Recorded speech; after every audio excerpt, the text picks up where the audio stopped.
오늘은 창세기 49장 말씀인데요.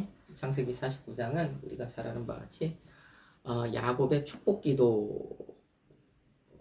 거의 주를 이룹니다. 그래서 야곱의 기도, 야곱의 축복이라고 하는데, 이걸 또 다른 말로 하면 야곱의 예언이에요. 야곱의 예언. 야곱이 이제 죽음을 앞두고 12아들에게 예언을 하는데, 이 예언을 마치고 이제 야곱이 죽잖아요. 그런데 이제 이것이 먼 훗날 야곱의 예언대로 그대로 이루어지더라는 것입니다. 지금 야곱이 하는 이 축복 그대로 이루어진다. 야곱이 하는 예언이 그대로 이루어진다는 건데, 그러면 이것이 왜 이루어지느냐? 야곱이 뭔가 이렇게 신통한 능력이 있어서 그 야곱이 기도하니까 기도한 대로 되었다.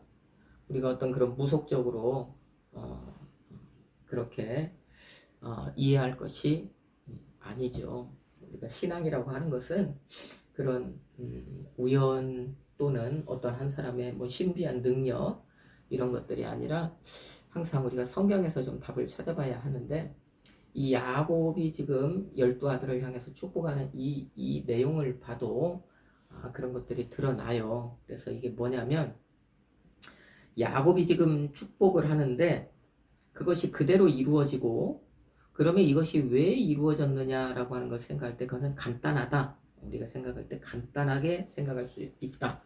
왜 그러느냐? 야곱이 지금 자기 아들 12명을 축복을 하는데, 이것은요, 자기의 어떤 그 감정, 이삭이 자기 아들 누굽니까? 에서를 축복하려고 할 때는 자기 감정에 따라 축복하려고 했잖아요. 그런데 지금 야곱이 여기서 12아들을 축복하는 것은 자기 감정대로 하는 것이 아니라, 그 어떤 아들들이 지금까지 살아왔던 그 삶의 모습들을 보고 그것을 토대로 지금 기도를 하는 거예요. 다시 말하면 아버지는요, 지금 이 아들들이, 12명의 아들들이 어떤 삶을 살아왔는지를 태어나서부터 지금까지 다 봐왔지 않습니까? 그게 어떻게 보면 축적이 되어 있잖아요. 그러니까 그렇게 그들이 어떻게 살았다는 것을 다 알기 때문에 이제 야곱이 죽기 전에 너는 이렇게 살았으니까 이렇게 될 것이고, 너는 저렇게 살았으니까 또 저렇게 될 것이다. 이렇게 지금 기도하는 것입니다. 이게 바로 축복이고 이게 바로 예언인 거예요. 다시 말하면 지금 이제 우리가 앞으로 보게 되겠지만, 야곱은 무엇을 따라 기도를 하느냐? 선을 선택한 사람에게는 선이 나타날 것이다 라고 기도하는 것이고요. 악을 선택한 사람에게는 그 결과로 악이 나타날 것이라고 기도를 하고요. 그 다음에 또 일부는 선을 선택하고 일부는 악을 선택했다? 그러면 그 사람에게도 그것에 따른 결과로 이렇게 결과가 나타날 것이다. 그렇게 축복을 하는 겁니다. 자, 그러니까 그것이 이렇게 훗날 100% 이루어지는 거예요. 이게 하나님의 섭리. 이게 바로 하나님의 질서잖아요. 하나님이 세우신 질서. 선을 선택한 자에게는 선으로 갚으시고 악을 선택한 자에게는 악으로 갚으시고, 선을 선택한 자는 주인공을 삼으시고 악을 선택한 자는 악역을 삼으시고, 그 다음에 선도 선택했다 악역도 선택했다는 사람은 들러리로 세우시고, 하나님의 질서대로 야곱이 기도를 했기 때문에 그 하나님의 질서니까 그것이 그대로 훗날에 이루어지는 것입니다. 그래서 야곱이 참 지혜로운 사람인 것입니다. 보십시오. 내 아들이니까 나는 사랑스럽잖아요. 내 아들이니까 잘 되었으면 좋겠잖아요. 그래서 내가 내 욕심대로 그 아들이 평소에 그런 선을 선택하는 삶을 살지 않았을지라도 내 욕심을 따라, 내 마음을 따라, 내 기분을 따라 그렇게 기도한들 하나님께서 그 기도를 들어주시지 않을 것이다라는 것을 야곱은 알았죠. 그게 지혜입니다. 그러니까 하나님이 절대로 내가 그렇게 기도를 해도 그렇게 안 해주실 것이라는 것을 알았기 때문에 평생에 그 하나님을 그런 경험하면서 살아왔기 때문에 그러니까 하나님의 질서를 따라 기도한 것. 이게 바로 야곱의 지혜, 그 다음에 야곱의 축복입니다. 그러니 이것이 우리가 생각하는 것과는 완전히 다른 것이지요. 우리는 자녀가 어떤 개망난의 삶을 살았을지라도 그 아들이 잘 되었으면 좋겠잖아요. 그래서 믿든지 믿지 않든지 어떤 우리가 예수 안에서 기도를 하든지 저 예수 밖에서 미신을 믿는 사람이 기도를 하든지 그럼에도 불구하고 우리는요, 우리 자녀가 그래도 잘 됐으면 좋겠다, 잘 되게 해달라고 기도하는데 그것은 하나님의 질서를 무시하는 기도다 라고 하는 것 먼저 말씀을 드립니다. 그래서 이 얘기는 그러면 결국에 무엇이냐? 오늘 성경이 이 말씀을 통해서 우리에게 보여주고자 하는 것은 무엇이냐? 그래서 우리의 삶이 중요하다. 우리의 평소에 하루하루 그렇게 살아가는 이 일상이 그래서 참 중요하다. 그것에 따라서 우리의 미래가 결정이 되기 때문입니다. 그러니 여기에 있는 여러분 한순간도 여러분의 그 하루하루의 삶을 소홀히 하지 않기를 먼저 주님의 이름으로 축복합니다.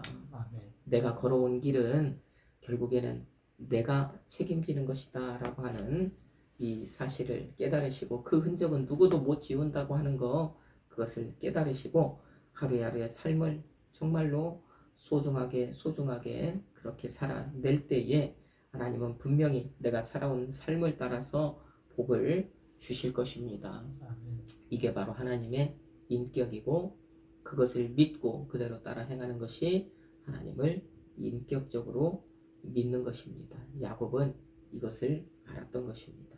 자, 그러면 이제 야곱이 자기 아들들을 어떻게 축복하는지 좀 살펴봅시다. 먼저 첫 번째 르우벤을 축복을 해요. 르우벤. 그런데 르우벤을 어떻게 축복하느냐? 3절로 4절 말씀 한번 같이 한번 읽어봅시다. 다시 르우벤아 너는 내 장자요 내 능력이요 내 기력의 시작이라 위풍이 월등하고 권능이 탁월하다마는 물의 끓음 같았은즉 너는 탁월하지 못하리니 내가 아버지의 침상에 올라 더럽혔음이로다 그가 내 침상에 올랐었도다. 아멘. 자, 르우벤의 장점과 단점이 여기 다 나오네요. 장점이 뭡니까? 위풍이 월등하고 권능이 탁월하다. 이 말은 뭐냐면 위험이 있다라는 겁니다. 위험이 있다. 그리고 능력도 있었다. 자, 그러면 세상적인 조건에서는 위험을 갖추었고 능력이 있으면 장자로서의 어떤 그 조건을 갖춘 겁니까? 아닙니까?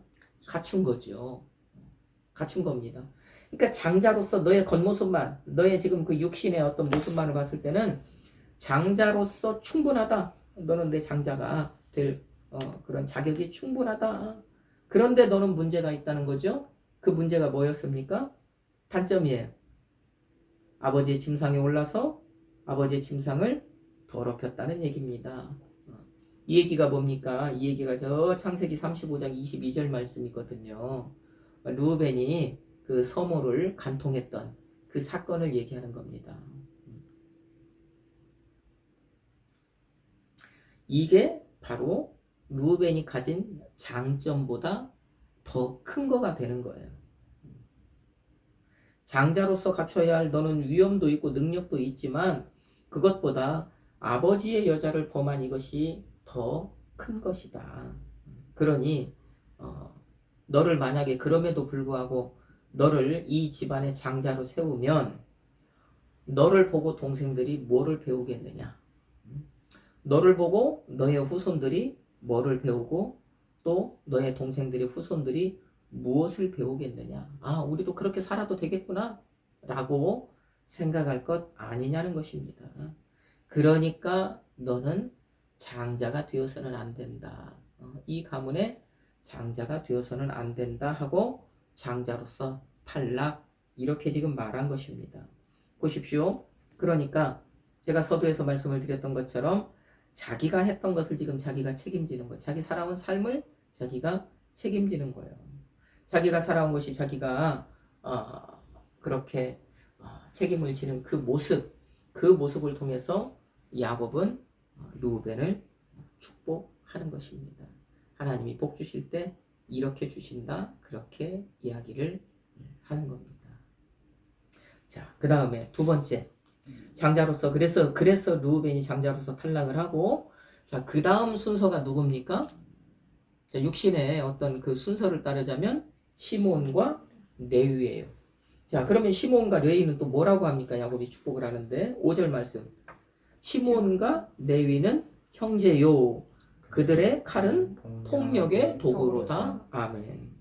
자, 시몬과 레위는 형제다. 그리고 그들의 칼은 폭력의 도구다. 칼 가지고 할 수 있는 게 있잖아요. 이롭게도 할 수 있고 해롭게도 할 수 있고. 그런데 여기서 그 칼이 해로운 역할, 해로운 도구로 지금 사용이 된다는 말입니다. 자, 먼저 시몬과 레위가 형제다. 야곱이 지금 이 얘기를 하는데 여러분 우리도 시몬과 레위가 형제라는 사실을 알아요? 몰라요? 알죠? 그러면 야곱은 자기가 낳았어요. 자기의 아들들인데 시몬과 레위가 형제라는 사실을 모릅니까? 알죠? 그런데 그러면 여기서 왜 이 둘이 형제다라는 이 말을 했을까요?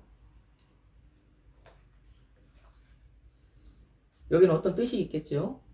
그러면 그 뜻이 뭐냐면 여기서는 둘이가 친형제다라고 하는 그 말을 하고 싶은 게 아니라 이 둘이 뭐냐면 어떤 한 사건을 같이 공모하고 저지른 공범자다 지금 이 얘기를 하는 거예요. 이 둘은 공범이다. 어떤 일을 저질렀습니까? 이 둘이 이 두 놈이 지금 뭔가 앞전에 작당을 해서 사고를 쳤던 게 큰 사고를 쳤던 게 있잖아요. 그 사건이 뭡니까? 바로 세겜 땅에서 일으켰던 사건 아니에요. 세겜성 사람들을 모조리 다 죽였잖아요. 세겜성 남자들을 모조리 다 칼로 도륙했잖아요. 그 사건을 이야기를 하는 겁니다. 이 둘이 공모를 해서 이 둘이 주동자가 되어서 그 다음에 그러니까 그 아래의 형제들이 다 이 둘을 따라서 그 성에 들어가서 그렇게 큰 사건을 저질렀던 것 아닙니까? 지금 그 얘기를 하는 겁니다. 지금 그 얘기. 이 둘은 나쁜 짓을 할 때 참 그렇게 마음이 잘 맞았다. 그 얘기를 하는 거예요. 생명을 살리는 것에는 마음을 안 맞추고 이 얘기는 뭡니까? 요셉을 팔아먹을 때 요셉을 죽이려고 했을 때 그것에는 마음을 안 맞추고 생명을 죽이려고 하는 데는 이렇게 둘이 마음을 잘 맞췄다. 그 얘기를 한 겁니다. 정말 어쩌면 그렇게 생각을 잘 짜가지고 나쁜 짓은 그렇게 잘하느냐. 아버지가 지금 그 얘기를 하는 거예요. 그게 바로 이 둘이 형제다라고 하는 이 말 속에 들어있는 내용인 거예요. 그래서 어떻게 됩니까? 이 둘이 공범자이기 때문에 이 둘의 운명이 형편이 똑같아지잖아요. 7절 말씀에 보면 저주를 받는다 그러잖아요. 축복하고 있는 자리인데 너희 둘은 저주를 받을 것이다 그럽니다. 그런데 그 저주의 내용이 뭡니까? 7절에 보니까 이들은 서로 흩어진다. 나누어진다는 겁니다. 나누어진다. 그러니까 이 사람들은 당신은 공동체 사회잖아요. 그러니까 이 각 그 야곱의 아들들이 지금 이제 지파를 이루어서 한 부족을 이루어서 이제 앞으로 살아가게 될 텐데 이 사람들은 그렇게 부족 생활을 못 한다는 그 얘기를 하는 겁니다. 뭉쳐서 못 산다는 거예요. 여기저기 나누어서 뿔뿔이 흩어져서 산다는 그 얘기를 하는 겁니다. 이 얘기가 이제 실제로 후에 현실로 나타나잖아요. 애굽 땅에서 이제 이 사람들이 뻥튀기가 되어서 출애굽을 하고 저 가나안 땅에 이제 들어갔는데 여호수아가 이제 땅을 분배를 해주죠.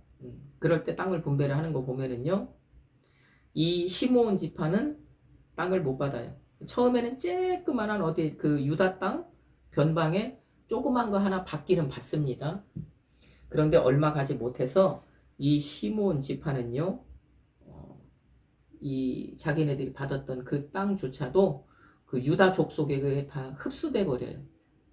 그러니까 어떤 그 유다 지파 속에서 흩어져서 살아가게 되는 거예요. 한 지파로서 공동체 생활을 못하고. 이게 바로 이제 아버지 그 야곱의 기도대로 된 것이죠. 그러니까 악을 선택했기 때문에 그 결과가 이렇게 나타난다는 것이 그대로 훗날에 이루어진 거예요. 그 다음에 레위 지파도 마찬가지죠. 레위 지파는 애초부터 땅을 분배받습니까? 이 지파가 공동으로 살아갈 땅을 분배받지를 못하잖아요. 땅을 분배받을 때 보면 이 지파들은요, 다른 지파에 섞여 살게 돼요. 어떤 지파 땅에 이 사람들 몇 명 가서 살고, 저 지파에 몇 명 가서 살고, 그렇게 이미 흩어져서 살게 됩니다. 정말 그런 걸로 따지면 시므온 지파보다도 이 레위 지파가 더 앞으로 뿔뿔이 흩어져서 살게 됩니다. 이게 바로 그들의 삶의 결과로 이제 훗날 나타나는 그런 모습이죠. 자, 그런데 우리가 이제 여기서 한 가지 또 봐야 하는 것이 있어요. 레위 지파를 통해서. 자, 시므온 지파나 레위 지파나 축복이 아니고 저주를 받았습니다. 그래서 그 저주로 이제 뿔뿔이 흩어져서 사는 어떻게 보면 하나님께 미움이 박힌 그런 지파가 되는 거예요. 그런데 이 레위 지파의 후손들이 참 지혜로운 거예요. 그들의 운명을 이 후손들이요 한순간에 뒤집어 버리는 어떤 그 역사적인 사건을 일으킵니다. 그게 뭐냐? 이 반전의 기회를 잡는데 저 이스라엘이 출애굽한 후에 시내산 아래에서 모세가 이제 하나님께 그 법을 받기 위해서 하나님의 백성으로서 살아가야 될 어떤 그 삶의 법을 받기 위해 시내산에 올라가 있을 때 이 사람들이 아래에 있는 사람들이 무슨 일을 저질러요? 우리가 잘 알고 있는 금송아지를 만들잖아요. 모세가 안 내려오니까 40일 동안 안 내려오니까 이 사람 죽었는지 살았는지 모르겠다. 그러니까 우리가 앞으로 이제 우리를 여기에서 이제 이끌어갈 신을 하나 만들자. 그래갖고 여차저차 해가지고 금송아지 우상을 만들어서 그것이 이제 너희를 빼어난 신이다. 앞으로 너희가 우리가 섬겨야 될 신이다. 막 하면서 밑에서 먹고 뛰고 춤추고 놀고 하잖아요. 모세가 이제 그 내려오다 그 모습을 다 보지 않습니까? 자, 그때 모세가 내려와서 이제 그 판을 다 뒤집어 엎으면서 한 얘기가 뭡니까?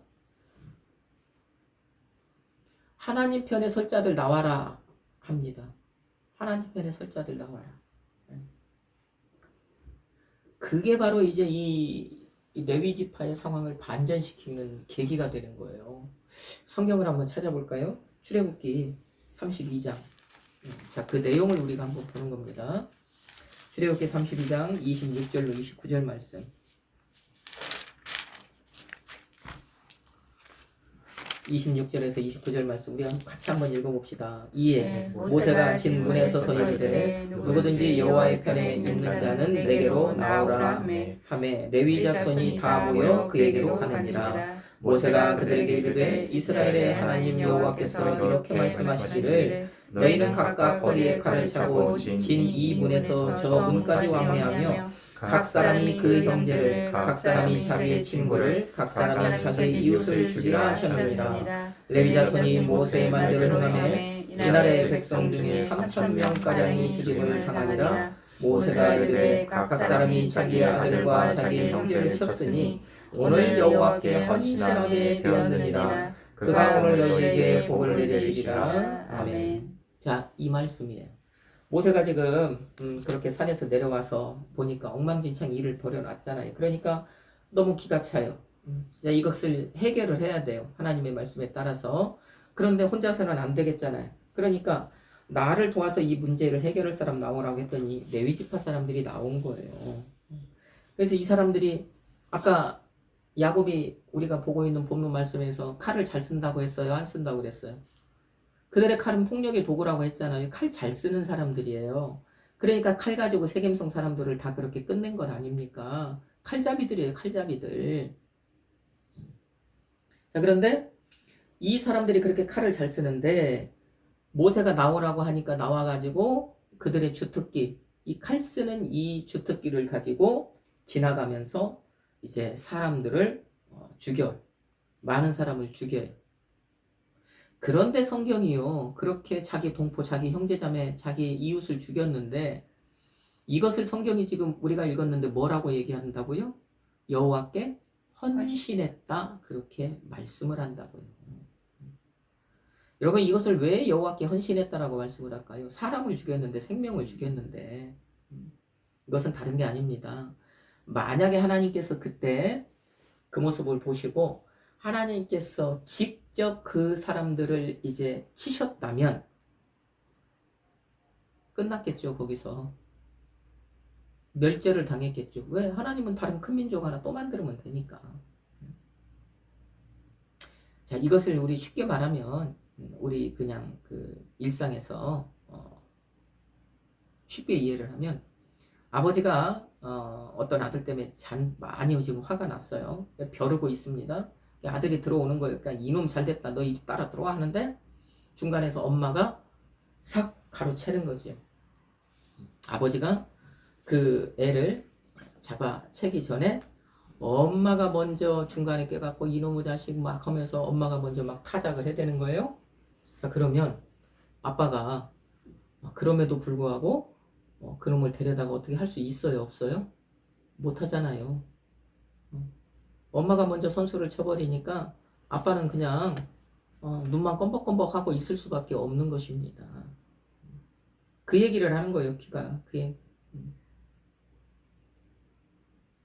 그러니까 아빠한테 걸렸으면 반 죽을 텐데 엄마가 그래 놓으니까 아이가 사는 거죠. 그 애가.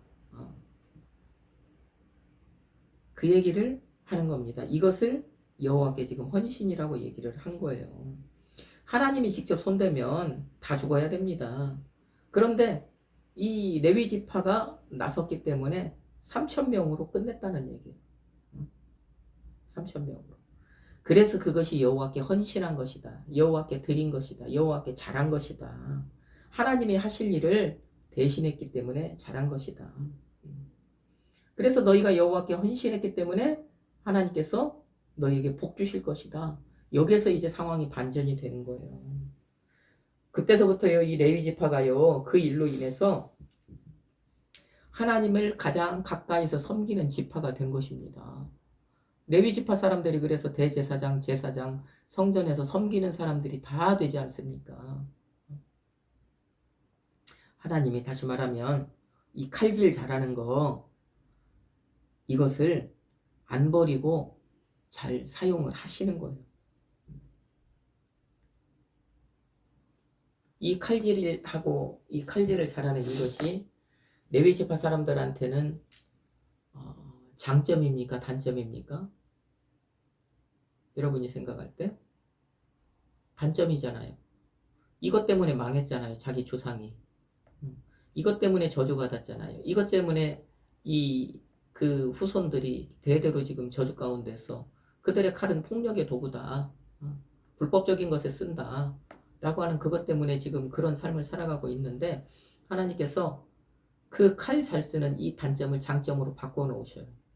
그래서 이때부터 이 사람들이 제사장이 되어서 뭐를 합니까? 하나님께 드리는 제물을 잡는 사람들이 되잖아요.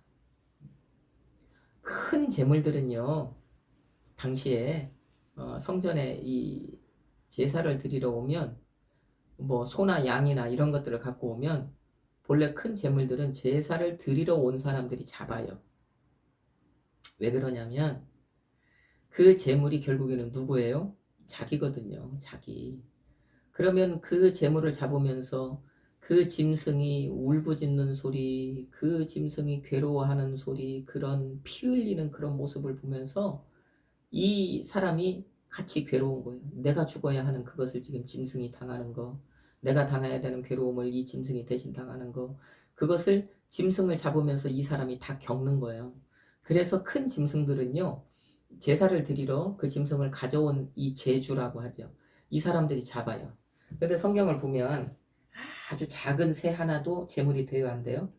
그런 것들도 제물이 된단 말이에요. 근데 그 제물의 핵심은 뭡니까? 피잖아요. 그런데 이 작은 참새 같은 그런 작은 새 하나, 이거를 특별한 재주가 없으면 못 잡습니다. 못 잡는다는 얘기는 이런 그 조그만 새 같은 거 하나는요, 잘못하면은 피를 받아야 되는데 피를 못 받는 거예요. 피가 딴 데로 흩어져 버리는 거예요. 그러니까 그때는 하나님께서 뭐라고 하냐면 그런 작은 것들을 잡을 때는 제사장이 대신 잡아라 그렇게 말씀을 하셔요. 레위기에 보면. 이 얘기가 뭡니까? 제사장들이 칼을 잘 쓰니까, 레위 지파가 칼을 잘 쓰니까 칼 잘 쓰는 사람들이 대신 잡아야 한다. 그래야 피를 엉뚱한 데 안 흘리고 그 피를 잘 받을 수 있다.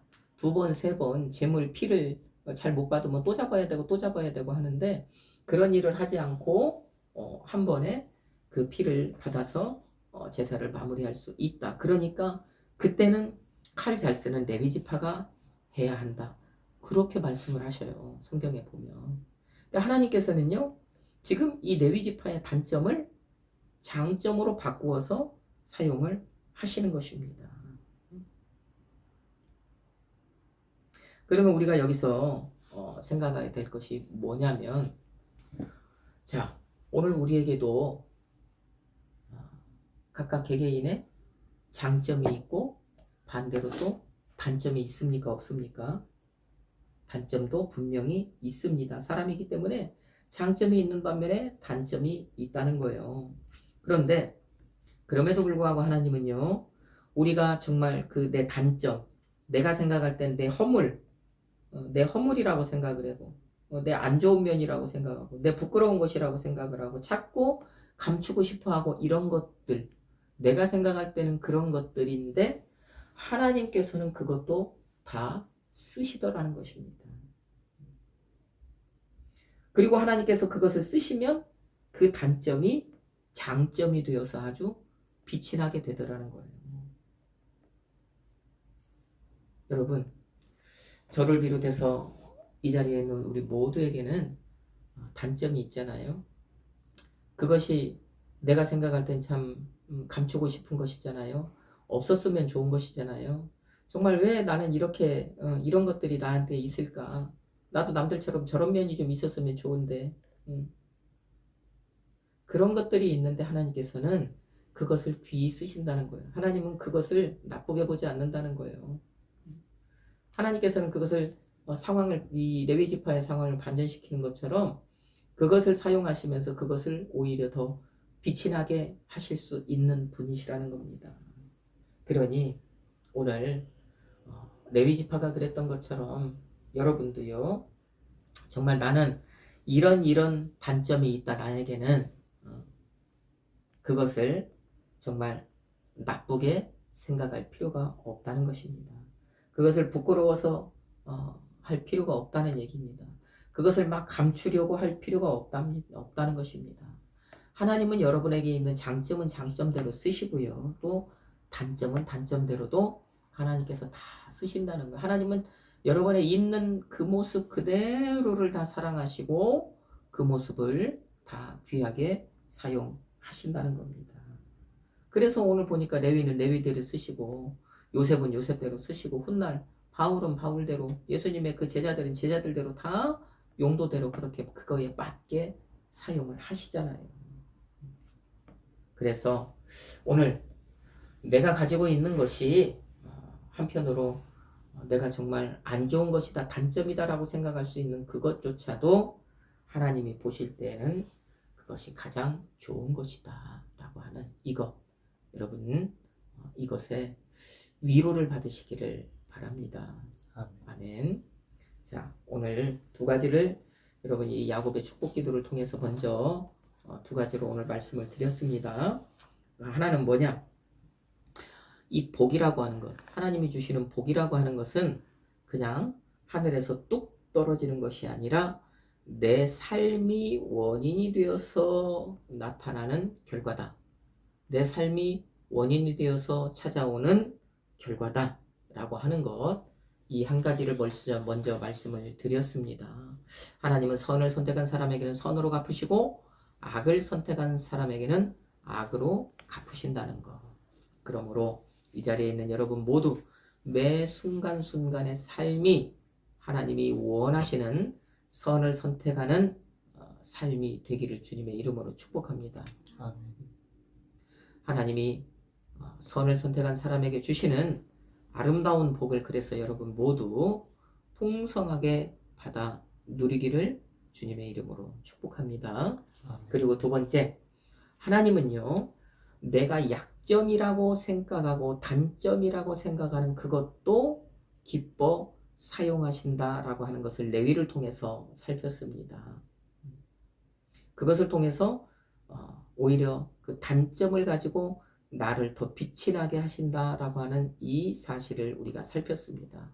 그러므로 이 자리에 있는 여러분 모두 자기의 단점이라고 생각되는 것, 허물로 생각하는 것, 이런 것들을 정말 부끄러워하지 말고 굳이 감추려고 하지 말고 나의 있는 그대로가 하나님께 가장 좋은 것이라고 하는 그 사실에 위로를 받기를 주님의 이름으로 축복합니다.